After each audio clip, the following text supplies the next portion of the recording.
How are you all? I hope you all are good. You all are doing very well. So, students, today we are going to start our new chapter, that is the coil and petroleum. Fine. Now, if I ask you that what do you understand by coil and petroleum, or have you ever heard about coil and petroleum, that where you use coil, where do you use petroleum? So, maybe I'll be getting answers that, ma'am, petroleum is used for transportation, coil is used for some different purpose. So, we are having we are using these coil and petroleum in our daily life for different purposes, for transportation, for cooking, or for in industrial uses. So we are using them exactly. Now, students, we are going to start this chapter and we'll see that how coil is formed, how petroleum is going to be formed, and along with that we are going to learn some few things also which are very important for us to know. Okay, so before starting with our session, I would like to introduce myself. That my name is Arushi Sharma, and I'm going to teach you this chapter, that is coil and petroleum. Fine, students. So now starting with the chapter. So it's just that today the topics which we are going to cover up is, you can see that we are going to see that what are the resources. Then after that we'll come to know that what is the what are the natural and man-made resources.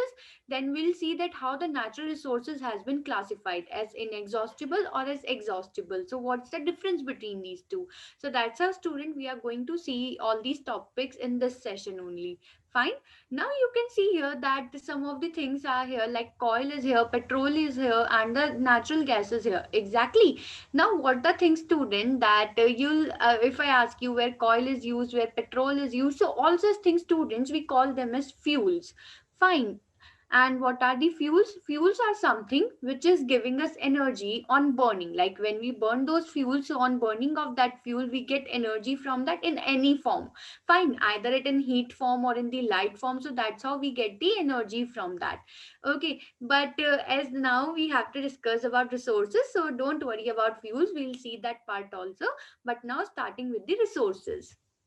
So what are the resources, students? If I ask you that, according to you, what you'll say that what are the resources? So resources is something, students, which you are getting and you are using it and you are getting some benefit from it in any way. For example, right now you want to study this chapter, but you want someone so that you can that person can explain you and you can understand this chapter very well. Fine. So that's a student. For now, I'm teaching you this chapter. I'm explaining things to you. That means I'm a resource that you are using me, you are taking my class and you are getting everything for this chapter, and that's how you are getting benefit of it. So that's how, student, the resources is something you use it and you consume it, and it's just that you get benefit from it. So that we called as the resources. Fine.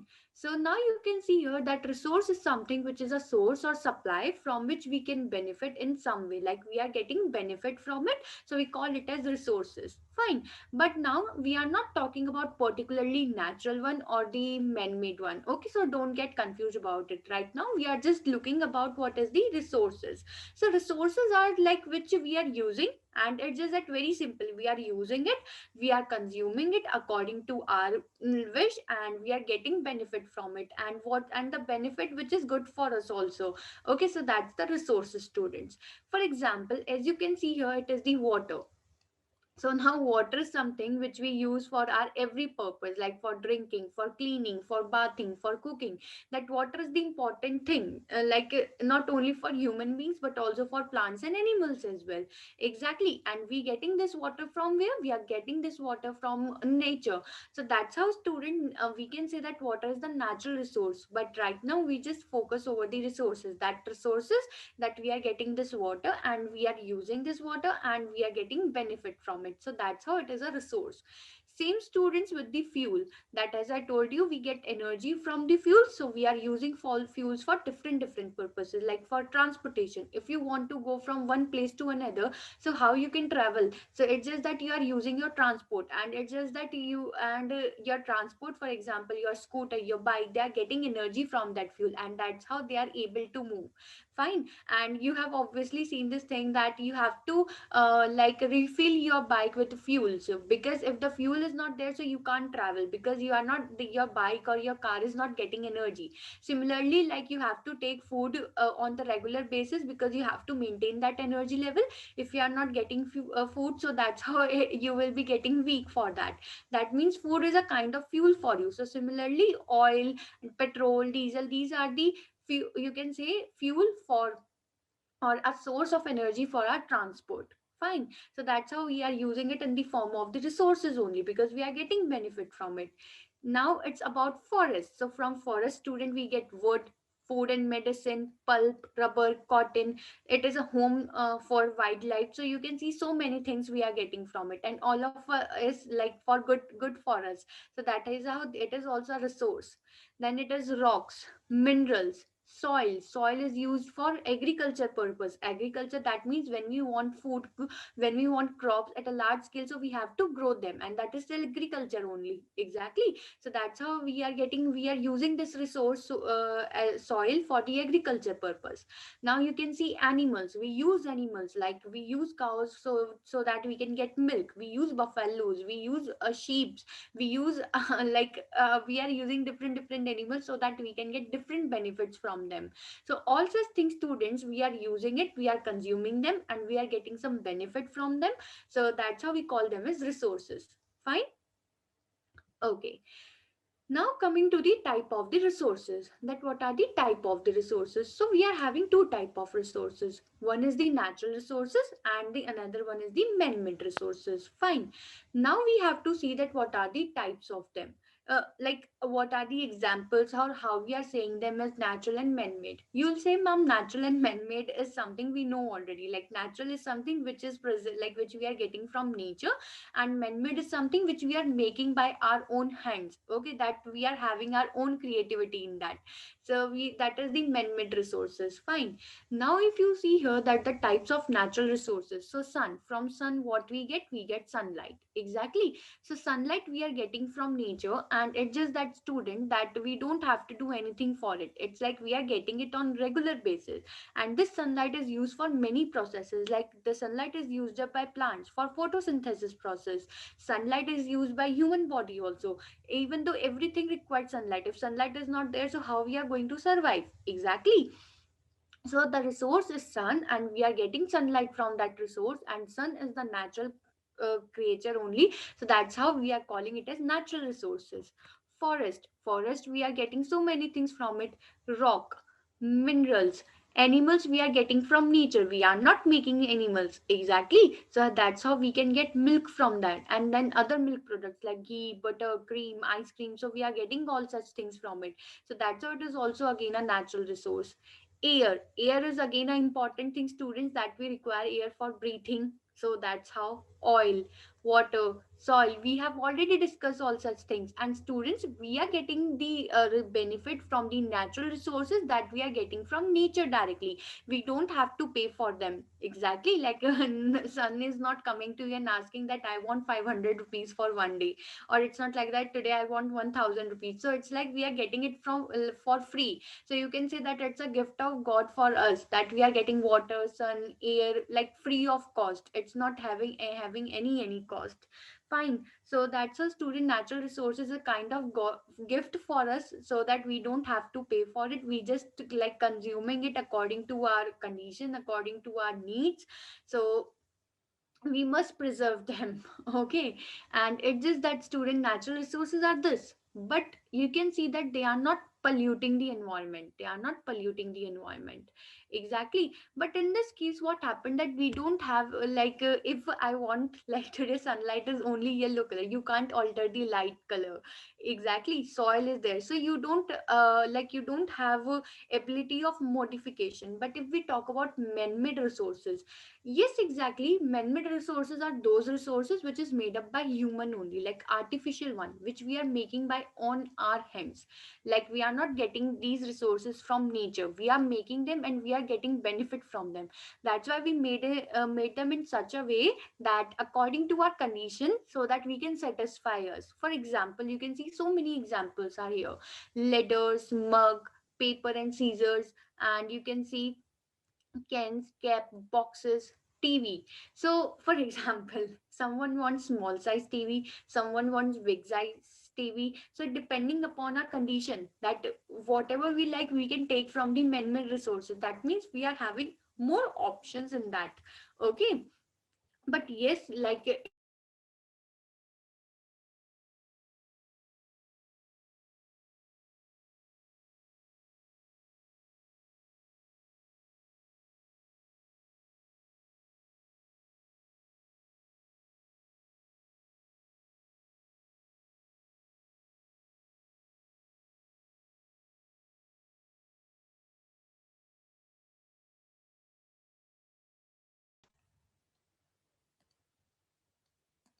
resources. So that means it's like we are making it according to our conditions, according to our necessities, so that we are getting benefit of it. So that is the man-made resources, students. Fine.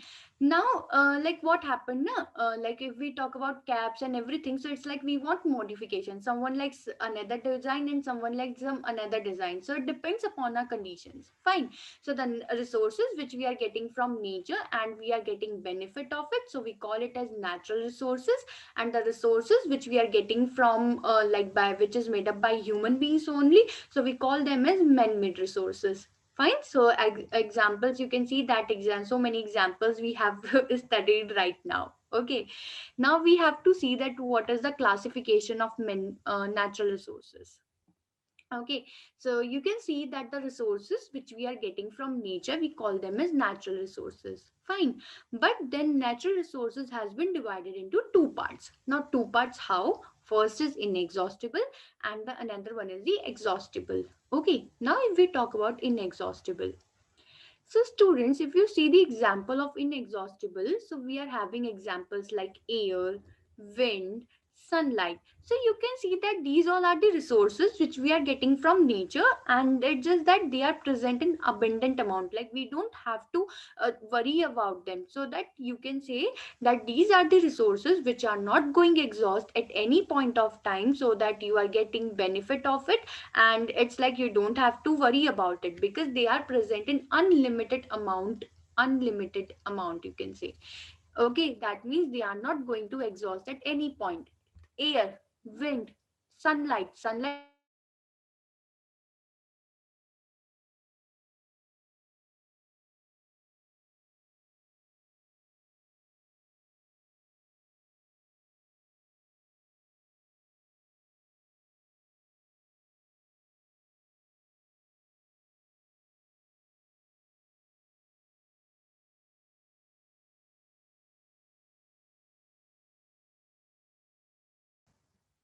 Okay, now you can see that so we are talking about inexhaustible, that we are having unlimited amount of them, so we call them as the inexhaustible resources. Fine.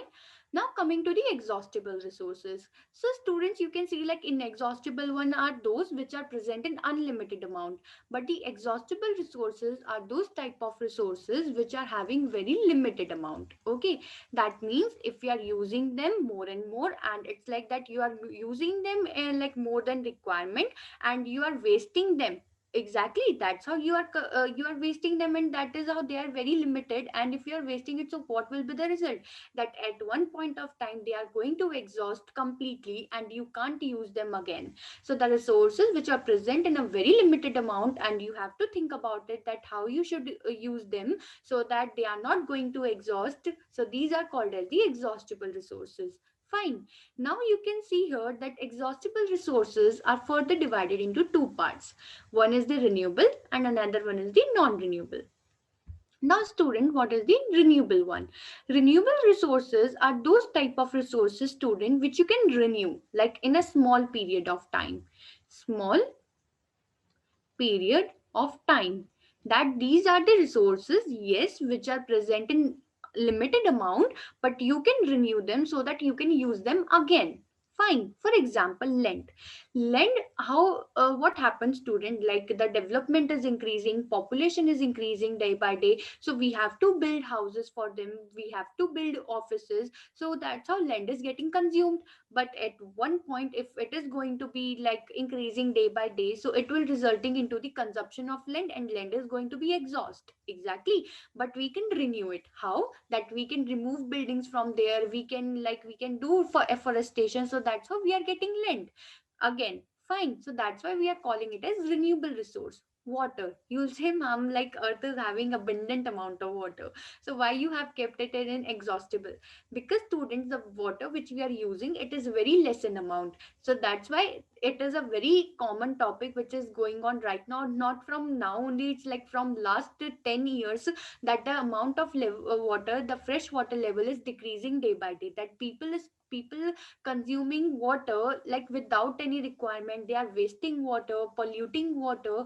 So that's how it is coming under the category of exhaustible one. That if you are doing this thing same for next 10 to 20 years, so definitely there will be the condition that you are not getting water, and if there is no water, so that's how you can't survive. So that's how, student, this is. But if the water can be get purified, so that is how you can use that water again. So that is why water is exhaustible, but it is also renewable. So same with living organisms. If like any species is getting exhaustible, but like if there are some of them, so you can again, like they can breed with each other, and that's how they can again give their offsprings, and there how you can see that the species can be like convert from the exhaustible one to the another type. Fine. So that's how, student, renewable resources are those type of resources which you can renew again, but they are the type of exhaustible only. Okay. Now if we talk about non-renewable one, so non-renewable resources are those type of resources, students, that which you can't renew again. That it take a long time, so that you have to make them again and you can reuse them. Okay. For example, coal and petroleum, student, it takes like 300 to 400 millions of years to form. If this much of time is required to form coal and petroleum, so you think like you can think now it's a point that the coal and petroleum is not here, and you have to make them again. Like you don't have any technique so that you can prepare them in laboratories. So what happened, like today it is getting exhaust, and if you try, you will not get it till the very next day or in the next 1 month or 2 months. You have to wait for 300 to 400 million of years. Will you be able to like wait for that much of time? Exactly, no, because human beings, like animals, plants, we don't survive for that long time. Exactly. So that's how, students, the resources which are present in very limited amount, and they are also that type that they are not getting formed very easily, so we call them as non renewable resources. Fine. So the examples are coal, petroleum, and minerals. So this is the natural resources classification, that the two types are inexhaustible, exhaustible. Inexhaustible, which is going to be like present for a long time, you can use them again and again, they are unlimited in nature. And the exhaustible is one that is going to be exhaust from the nature if you are using it very much, and that's how they are very limited in amount. Then exhaustible divided into two: renewable, non-renewable. That means which you can renew easily, and the non-renewable which you can't renew easily. Fine. Now you can see here that it is the inexhaustible natural resources. Inexhaustible natural resources, students, what do you mean by that?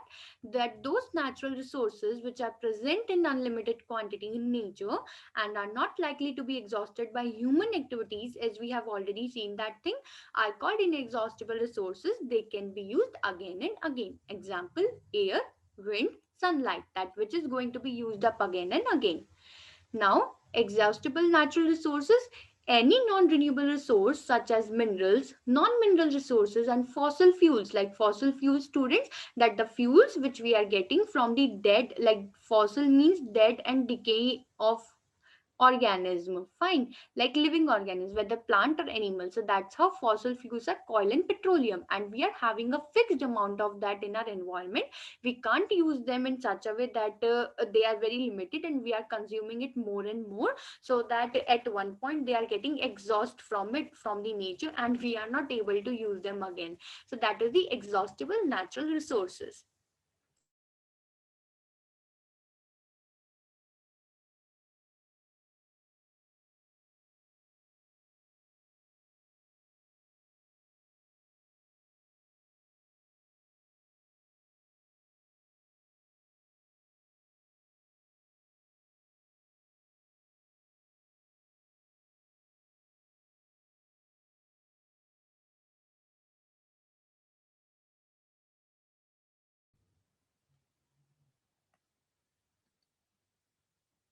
So it's like that resources and the natural resources, man-made resources. Then we have seen the classification of natural resources. Fine.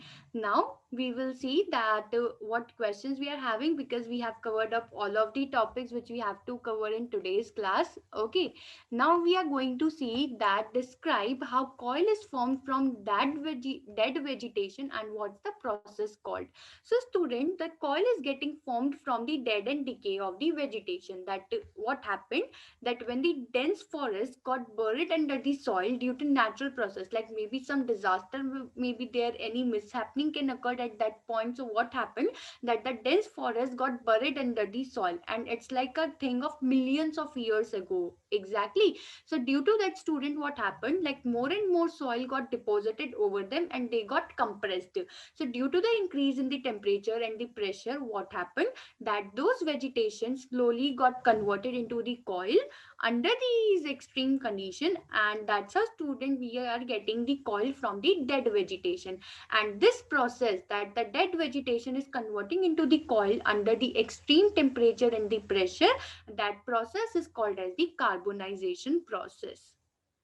Okay, carbonization process, because what happens, student, the human body is having more carbon content, and when that carbon content under the high pressure and temperature converting into the coil, so that whole carbon is getting converted into the coil form, so the coil is also having more content of carbon. That is why, student, whenever coil burnt in the presence of oxygen, so it produces carbon dioxide. That means it results into the combustion reaction along with heat and light. Fine. So that's how, student, carbon is there. That is why carbon reacting with oxygen forming carbon dioxide. So when the dense forests are present over a millions of years ago, and due to any natural process they buried under the soil, and it's just that by that passage of the time, that there is the more deposition of the soil over them, and they get compressed. And when this thing happens, so there is the high temperature and pressure, due to which that vegetation converts into the coil, and that process is called as the carbonization process. Fine. Okay, so we are having some filling the blanks. So what are the fossil fuels? As we have already seen, so the fossil fuels are coal, petroleum, that means the fuels which we are getting from the dead and decay of living organisms, so it is called petroleum, and natural gas. Process of separation of different constituent from petroleum is called, that process is called as, student, refining. That we refine petroleum and we get different products, and then we use them for different benefits, you can say. Least polluting fuel for vehicle is, so it is like CNG, students. If you know this thing, that petrol, due to the petrol there is a release of lots of smoke. So that's why, to remove that smoke from the air, so that the air will not get pollute, so that's why people start using compressed natural gas, that is the CNG, because we can say it is a kind of cleaner fuel. Okay, so these all are the answer for this question. And that with that we have completed our today's session, and it's your duty to watch this session carefully. And definitely, student, like after watching this session, you are having knowledge about resources, natural resources, exhaustible, inexhaustible, and then you can think about all such things, that what should you conserve more, what steps you can take so that you can conserve such resources which are exhaustible in nature. Exactly. Now what you have to do is, you have to watch this session carefully, and after watching, like if you are having any doubt, any question, you can post your question on public or. So till then, study well, and it's just that thank you so much for watching this video, and keep learning from Ask ITians. Thank you.